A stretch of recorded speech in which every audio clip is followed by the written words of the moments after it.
मूलतः हमारा जो पूरा पृष्ठभूमि है वो राजनीतिक है। जी।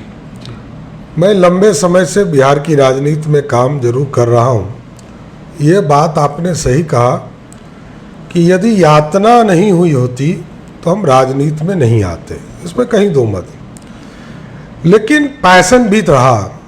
90 के चुनाव में पिताजी चुनाव लड़ रहे थे तो बड़ा ही एक कार्यक्रम, साइकिल जुलूस, कार्यक्रम का आयोजन, वर्करों की व्यवस्था, ये चीज़ों को हम लोग देखते थे, लेकिन राजनीति में सक्रिय नहीं थे।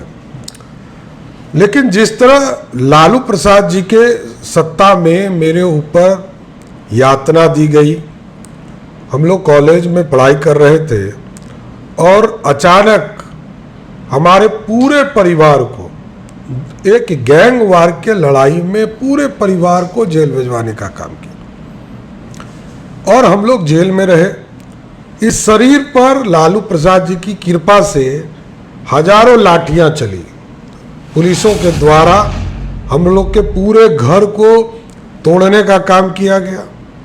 हमारे घर के अनाज पर एक तरह से पूरी गंदगी का लालू प्रसाद जी के द्वारा कराया गया। एक पक्ष ये भी है, राजनीतिक तौर पर वहाँ से हम लोगों ने कार्य को शुरू किया। फिर 95 के चुनाव से लगातार हम लोग लगे हुए थे और 96 हो, 98 हो, 99 हो, ये सब चुनाव में पूरी भागीदारी और मुख्य धारा में मैंने काम शुरू करा। तो बीच में मैं सर रोकूंगा एक चीज़ की, तो पूरी की पूरी मतलब जिम्मेदारी अगर मैं दूं, उस कांड ने पूरे आपको परिपक्व किया राजनीति के लिए? नहीं, उसके बाद मैं नौकरी का प्रयास करने लगा। जी। जेल से बाहर आने के बाद मैं यूपीएससी की तैयारी में लगा और हमको लगा, जब एडमिट कार्ड आया तो लोगों ने कहा कि नौकरी तो हो ही नहीं सकती है। तो पिताजी ने कहा बिजनेस करो। हमने कहा बिजनेस नहीं करेंगे।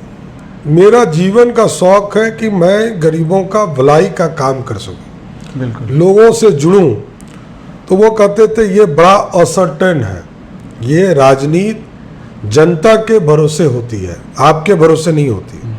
जनता के कल्याण में आपको लगना पड़ेगा और बड़ा ही साफ सुथरे इमेज के साथ, ईमानदारी के साथ आपको राजनीति में काम करने पड़ेंगे। तो उसके बाद धीरे धीरे फिर आप स्वतः न्यायालय में दौड़ते दौड़ते केस लड़ना शुरू कर दिए।